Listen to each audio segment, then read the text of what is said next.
Hello everyone, welcome back to the Jambar News Magazine. I'm Matt Salter, and if you don't know me, you do now.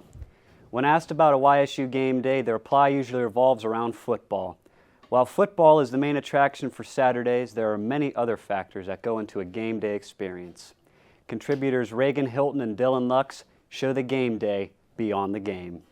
While all athletes practice and train hard throughout a season, other athletes, students, and many staff all work together to create an entertaining and engaging atmosphere for football games.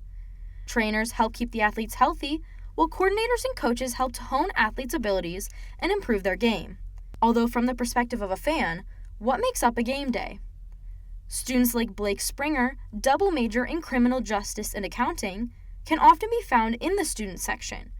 Springer elaborates on the atmosphere in the student section. As soon as you walk there, everybody's ready, everybody's yelling, screaming, everybody's having a good time. The moment something happens, it's just an uproar. Everybody's locked into the game. Student athletes also make appearances at football games in more ways than one. Maddie Angelo, senior defender for the women's soccer team, said it's about the support displayed by all YSU sports teams. Women's soccer coming out to support the football team, especially on homecoming weekend, means when we need them, they'll do the same thing for us. A unique experience occurred for the soccer team on October 5th, when YSU defeated Wright State 1-0 before the football game.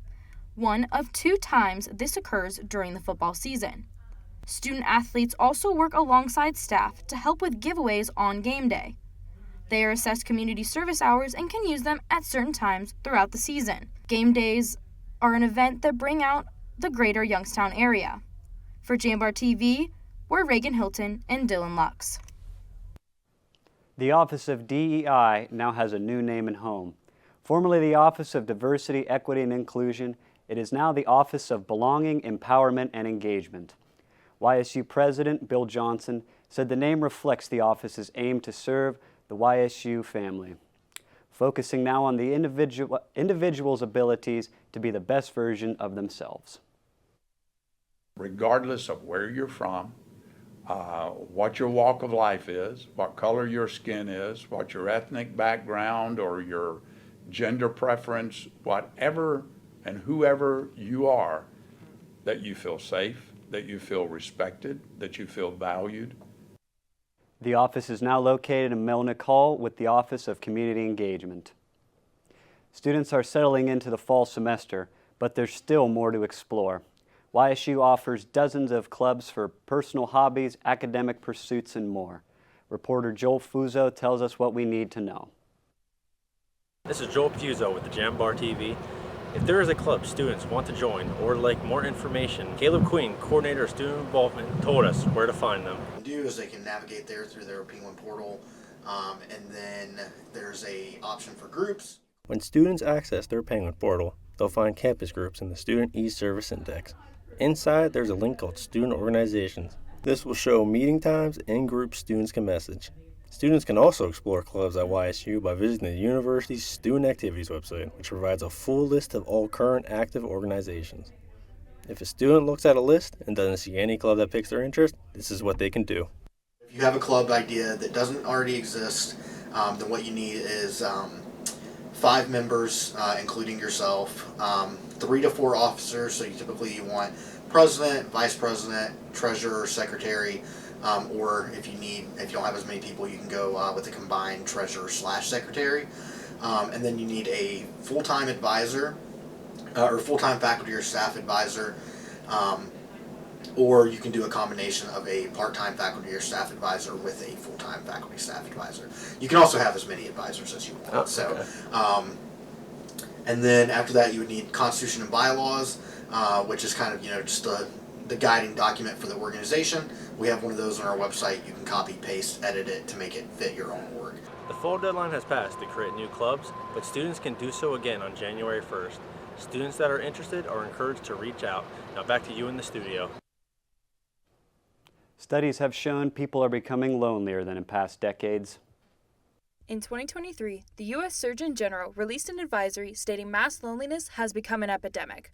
The advisory found about 50% of Americans feel lonely. Social isolation and loneliness get thrown around in social media, but the terms don't share a definition. Associate Professor of Psychology Joy Tang explained the differences in these terms. Social isolation usually is pertaining to more of the objective disconnection between people, but loneliness is more of the psychological, subjective experience of feeling disconnected from other people. There's multiple factors that play into why people feel more lonely. Susan D. Laird, adjunct faculty in sociology, said one of the biggest factors is technology. I think that we're seeing too many people rely on their technology, electronics, and access to things on the internet, and that keeps them at home. It keeps them away from groups. And I think that we're starting to see the effects of that, the consequences. Mass loneliness affects more than just mental health. There's societal and physical repercussions too. According to the advisory, mass loneliness is associated with a greater risk of cardiovascular disease, dementia, stroke, depression, anxiety, and premature death. Joining an organization, making new friends, or reaching out to old friends can help feelings of loneliness.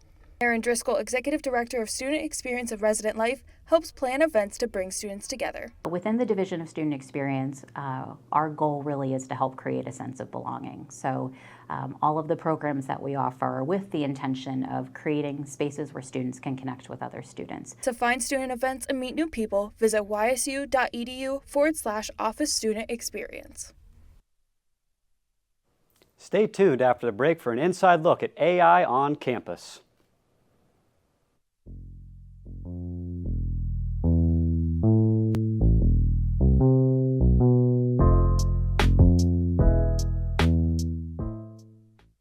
All right, so who knows why? I know why. For starters, I'm getting a top-tier education without the price tag. Can you say that? Engineering, sports, music, business. I can do anything here. I'm getting my hands dirty, learning what my friends are only reading about. I'm part of something bigger here. I'm proud to bleed red and black. So yeah, I know why. It's not a question, it's the answer. Youngstown State University, know why.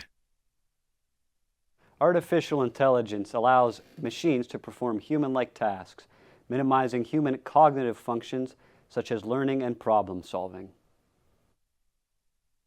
Artificial intelligence allows machines to perform human-like tasks, minimizing human cognitive functions such as learning and problem solving. AI's influence has spread across the world over the past few years, especially in academics. YSU aims to align the potential of AI with their mission to inspire, enhance, and enrich the educational journey of students. Professor Thomas Flynn said AI impacts how professors teach their courses, and it was suggested by some faculty that AI should be banned from being used on campus. He believes it is unrealistic to achieve this feat. I've always had the focus that degree programs ought to be preparing students for the jobs that they're going to be going into, which means that we have to actively incorporate AI as it relates to the jobs that people will be doing. Senior lecturer John Rossi said a small percentage of students use AI for classwork because of fear of academic dishonesty. He tries to implement AI tools in classes through exercises that show students how it works, along with guidance to avoid plagiarism. Rossi said students should use AI and feel comfortable doing so. Most of the ethical issues with regard to academic integrity and such are probably going to be dealt with pretty quickly. That will make them feel more comfortable with some sort of structure so that they don't fear it. Prompt engineering and Otter AI are used by Rossi and Flynn to train students on how to use AI tools. Prompt engineering is a process that crafts instructions of AI models. Otter AI records and transcribes audio. Give it the task that you want to address, give it the voice, the tone, and then what kind of response you're looking for from it so that you get accurate results or you get results that meet your expectations, particularly if you're using it as you suggest as a tool. Flynn uses Otter AI in his classes, which has been beneficial for his students. I had 17 students conducting interviews and focus group interviews. And so the ability to, again, record using Otter AI and to transcribe and then to summarize those transcriptions. I think we had like 17 one-on-one interviews and 8 focus groups. Rossi teaches his students the responsibilities in using AI tools. One of the best things to do is provide them with the digital literacy, the lesson plan, and then explain what the requirements for academic honesty, integrity, ethics and plagiarism are. Rossi said AI is a new tool that students and faculty will eventually be familiar with using. You know, we started with computers. We had to get familiar with that. That scared us for a while. And we had the internet, and that scared us for a while. Now we have a new tool, and we're just going to have to get over our fears, figure out what the obstacles are, mitigate those, and then move on adopting that either as a tool or as an assistant. For the Jambar News Magazine, this is Talis Sharif. Campus has seen a rise in auto theft and car break-ins. Police say it's part of a national increase in theft over the past year. Jambar contributor Molly Burke spoke to victims and officials about the rise in crime. It was like, wow, they tried to hijack my car and take the car. So that was kind of crazy to see because I've never really seen that before. Senior Josh Grosswiller was getting ready for homecoming when he found a pile of glass next to his car. I was supposed to go to my frat house for SAE, and I got to my car and realized that the window was broken on my driver's side. It was 8 in the morning when he discovered the damage in the same overnight lot he's parked in for 2 years. The 2013 Hyundai had its steering column broken into and the ignition torn out. At first, I really didn't think it was my car because I've never had anything happen to this, so it was kind of like shock. Nothing was stolen from inside the car, but the damage cost $1,500. A lot more than I was expecting, and my parents have to pay for it, so it kind of sucks that this happened and now we have to pay for it and we didn't even do anything about it. According to YSU Police Chief Sean Varso, there have been a few car break-ins on campus throughout the past few weeks, and last year there were 7 thefts total. The Kia and the Hyundai issues that came about where they were using USB drives and that to steal cars. Well, we kind of fell victim to that same thing. According to a report from CNN, some models of Hyundais and Kias made before 2023 lack certain features that prevent theft, like electronic immobilizers. The cars saw a 1,000% increase in theft from 2022 to the beginning of 2023. When, the United States at large saw an increase in auto thefts last year, it kind of trickled down to us. So out of the 7 auto thefts that we did have here on campus, 4 of them were Kia and Hyundais. Of the other vehicle thefts on campus last year, Varso says they were mostly preventable. One was an individual who left their keys in their car. And then another one was someone borrowed the vehicle and parked it in another parking lot. Security cameras are monitored around campus. Parking lots are kept behind gates. Director of Parking Services Danny O'Connell says the department works with police to ensure safety. Sometimes we'll see a car door left open. I mean, believe it or not, it used to happen more during exam week. Or we'll see a trunk left up. And we'll notify the police right away. And what they'll do is come and secure the vehicle and leave a little note in the dashboard. But even with safety measures in place, Varso says students can prevent crime. One of the biggest things that we rely on is the students, our faculty and staff actually letting us know if they see something suspicious. Some of the other things is just awareness on part of everyone. Make sure your car doors are locked, make sure you take your keys with you. Varso says the fastest way to get police, fire, or EMS response on campus is to call YSU Police at 330-941-3527.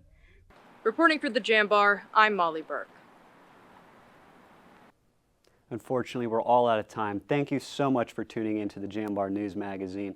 Have a great week, and as always, I'm Matt Sautler, and if you don't know me, you do now.